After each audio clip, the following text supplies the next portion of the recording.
just an extreme example of what a working man can achieve.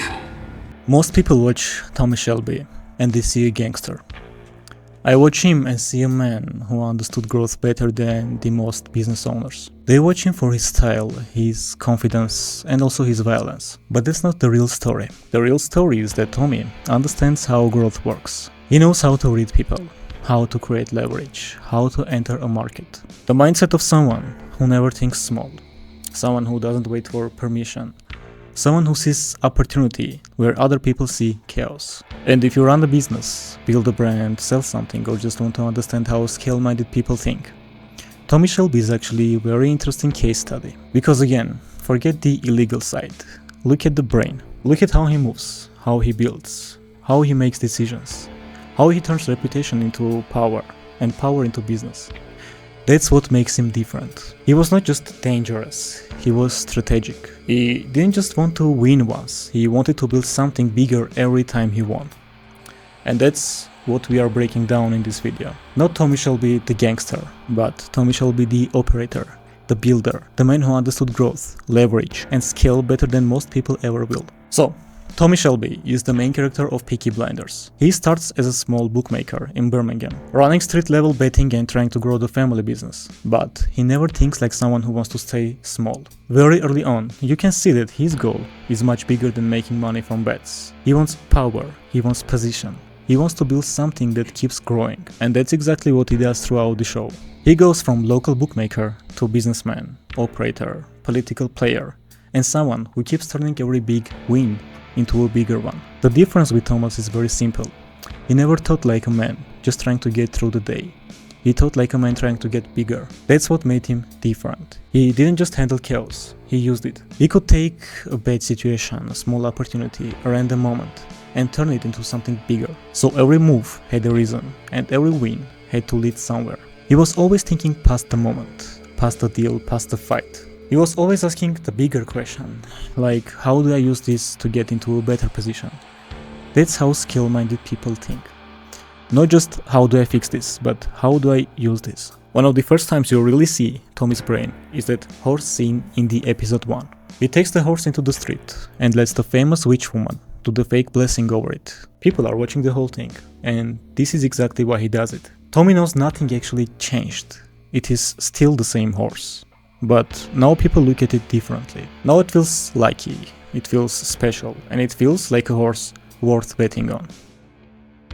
The horse's name is Monaghan Boy. Kempton, 3 o'clock, Monday. You ladies have a bet yourselves, but don't tell anyone else. That is where you see Tommy's marketing brain. He knows that if he can change what people believe, he can change what they do next. And then it gets even better. The horse actually starts winning. So now people are not just interested, now they believe it. The first time it wins, people make money. Then it wins again, and that belief gets even stronger. More people start trusting it, and eventually they start betting more money. And Tommy lets all of that build. He doesn't rush to make the money too early. He lets people get comfortable. He lets them feel like the horse is the safe bet.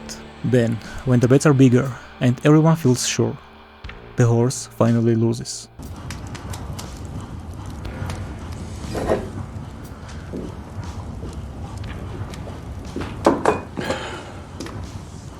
So Monaghan Boy finally lost? Third time unlucky. We took money from all over the city. That is when Tommy makes the real money. That is why the scene matters so much. Because Tommy is doing two things at once. He is using marketing to build belief, and he is using business thinking to know exactly when to cash. First he gets people interested, then he gives them a reason to believe. Then he gets paid. That's a very modern way to think. And that's why Tommy was not just smart. He understood business. And he understood marketing too. And that's the point. This was not just one smart trick. This is how Tommy thinks. He takes a small moment and turns it into something bigger. That is why he never stayed small for long. He may started as a bookmaker, but his mind was already on bigger things. He wasn't just thinking about money. He was thinking about position. Tommy was never interested in staying just a street bookmaker. He wanted to move up. He wanted to look more serious, operate more seriously, and build something that could grow past the street. And another smart thing that Tommy understood very early on was that making money was not enough. He wanted legitimacy. Because once you stop looking like just another guy on the street, the game changes. People treat you differently. You get access to bigger deals. You can grow without looking small. That's why the next step, which was getting the betting license, was such a big move for him. Most people would look at it and just think it's a paperwork. But Tommy understood what it really meant. It meant moving from street hustling into something that looked official. And that actually matters in business, because sometimes the real upgrade is not just more money. It's looking more serious. And if Tommy Shelby had the kind of tools people have today, he probably would have moved even faster. Because a big part of Tommy's edge was not just ambition. It was structure, knowing who matters, what move comes next, where the money is, and how to keep everything under control as things get bigger. And that is where a lot of businesses struggle now. Not because they are bad at what they do, but because everything is spread across too many platforms. Leads in one place, emails in another, booking somewhere else, automation somewhere else, websites and funnels on something else. And after a while, that doesn't just get messy, it gets expensive too. And that's why this video is sponsored by High Level. High Level puts a lot of that into one system. CRM, funnels, websites, forms, calendars, emails, SMS, automations, client communication, and even AI tools. So instead of paying for a stack of separate tools, you can run a lot more from one place. And on the page they made for us, they literally show the comparison. People can end up paying $1,600 a month for separate tools, while High Level starts at $97 a month for that kind of all-in-one setup. So if you are building a business and want to operate in a cleaner, more serious way, check out High Level through the link below and get a 30-day free trial. Now back to Tommy. I said, is there any man here named Shelby? So that's why Billy Kimber mattered so much. Billy Kimber was not just another gangster. He was the man who controlled the racetracks. He had the bigger operation, the bigger money, and much bigger reach than Tommy. And Tommy understood that right away. He knew that if he wanted to grow, he couldn't just stay stuck being a small bookmaker in Birmingham forever. He had to get closer to the people who already owned the bigger market. That's why Billy Kimber was so important. To Tommy, he was not just a rival. He was the gate to a much bigger game. Billy Kimber runs the racetracks. He is bigger than Tommy, richer than Tommy, and already operating at a level Tommy wants to reach. So when Tommy gets near that world, he is not just seeing another gangster, he is seeing the next step. And what Tommy does is actually very smart. He doesn't walk in acting like he already belongs there. He finds a way to be useful first. He protects Kimber's bookmakers from getting robbed by the lease, and that gets Kimber's attention. That's a very important move because Tommy is not trying to impress him with talk. He is solving a problem for him first. That's how smart people get into bigger rooms. They don't start by demanding a seat, they earn one by bringing value. Tommy knew that if he could help a bigger player make more money, or lose less money, he would stop being just some small bookmaker from Birmingham. Now he becomes someone worth dealing with. And that's why this part really matters. Tommy was not just brave enough to go near Billy Kimber. He was smart enough to know how to approach him. Not with ego, but with value. That's a real business lesson. A lot of people want access to bigger people, bigger markets, bigger opportunities. But they go in asking what they can get. Tommy went in showing what he could do. So he keeps building, he gets the license, he gets closer to bigger players. He starts moving the family out of that small local bookmaker box and into something that feels more real, structured, and more official. That's when Tommy stops acting like a hustler and starts acting like a builder. Then the next step is London. Birmingham became too small for Tommy very quickly. He had already seen what bigger money looked like through Billy Kimber. And now he wanted a bigger market. So he starts moving toward London. And that matters because London is not just another city in the show. London means bigger players, more competition, more money, and completely different level of risk. Most people, once they start doing well in a smaller market, stay there and protect it. Tommy doesn't. The second he feels he has outgrown Birmingham, he starts looking at the next level. And when Tommy moves towards London, he's not walking into empty space. He is dealing with people like Sabini.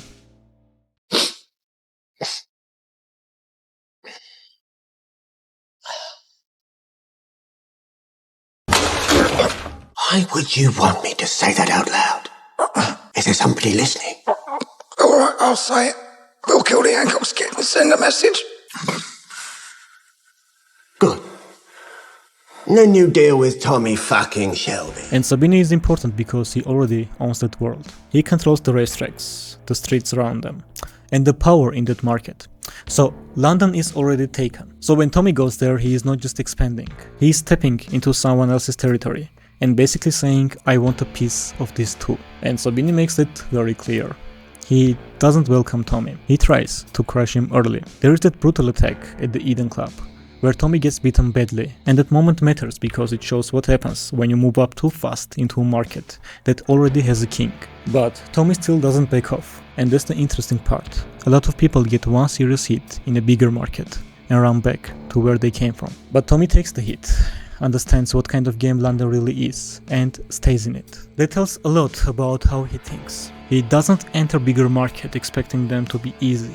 He expects resistance. He expects pain. He expects that people already there are gonna protect what they built. But Tommy goes anyway, and then he does what smart people do when the brute force is not enough. He starts making deals. One of the biggest is with Alfie Solomons, another gang leader in London who controls his area and his own operations. Tommy knows that Sabine is too strong to fight alone, so instead of trying to do everything himself, he starts building alliances. That matters because it shows another side of Tommy's brain. He doesn't need to control everything himself from day one. He just needs the right people on his side for the next move. That's how he survives in London and keeps growing. He's always looking for the angle that gets him back in the game. And the interesting thing here is that Tommy never treats alliances like friendship. He works with Alfie because he's useful. That's it. He knows Alfie is dangerous, unpredictable, and capable of betraying him at any moment. But Tommy still works with him because he understands something a lot of people in business never learn. Sometimes you don't need a perfect partner. You just need the right partner for the move you are trying to make.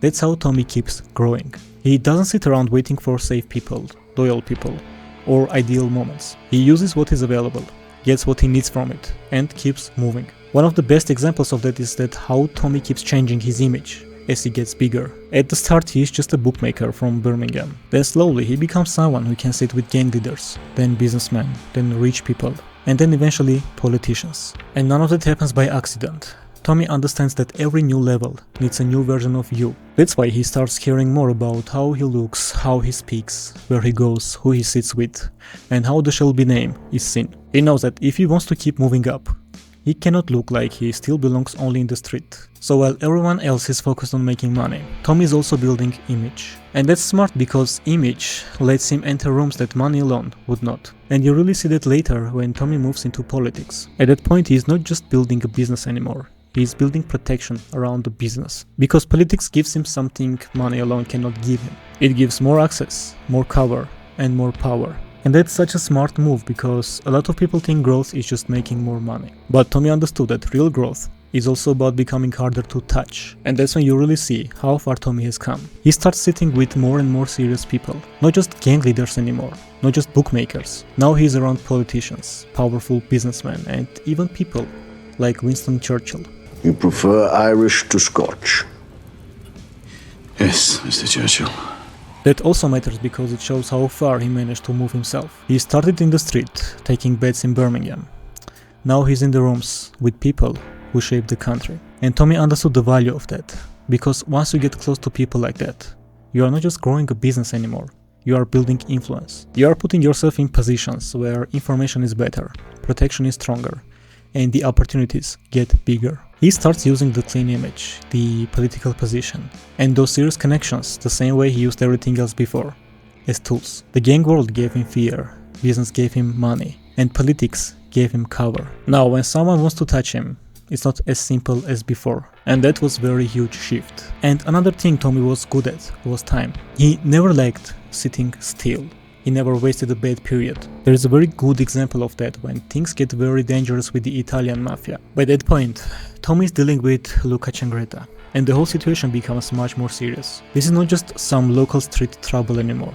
Now it is personal, violent, and risky enough that Tommy has to pull back and stay closer to Birmingham with more security around him. And a lot of people in that situation would do one thing only: survive. They would pause everything, stop building, and wait for the danger to pass. Tommy doesn't think like that. Even while all of that is happening, he starts building the gym business. And that says a lot about his brain. Because Tommy is basically stuck in a smaller space for security reasons. But instead of seeing that as dead time, he turns it into useful time. He thinks, if I have to be here anyway, what can I build while I'm here? And later he turns that into something even bigger. The gym business doesn't stay small or local. It eventually opens the door to expert, and even to New York, where he ends up connected to much bigger players like Al Capone, who also helped him defeat Luca Changreta and export his gene. Because Tommy understood that if he removes Luca from the business, Al Capone can take more territories in New York and become a great ally. A friend of mine once said, big fucks small. So I had to find someone bigger than you. We also contacted a businessman in Chicago. His name is Alphonse Capone. And that's what makes Tommy so different. Even when he is under pressure, he is still building. He is still looking for the next move. He is still thinking about how to come out of a bad situation in a better position than before. This part is very important for entrepreneurs because it shows that Tommy didn't only know how to grow when things were going well, he also knew how to use bad timing well. And that is very real business skill. A lot of people can build when life is calm. The dangerous ones are the people who keep building even in the middle of chaos. So when I look at Tommy Shelby, I don't just see a gangster. I see a man who knew how to grow, how to move up, how to turn a small position into a bigger one, again and again. And honestly, that's why he still stands out. Because that kind of mindset works in any time. So, if you like breakdowns like this, check out my book This Is Not an Ad. I wrote it around the same idea, studying famous marketing moves, understanding why they worked, and showing how you can use those ideas in your own business, in real life. Thank you.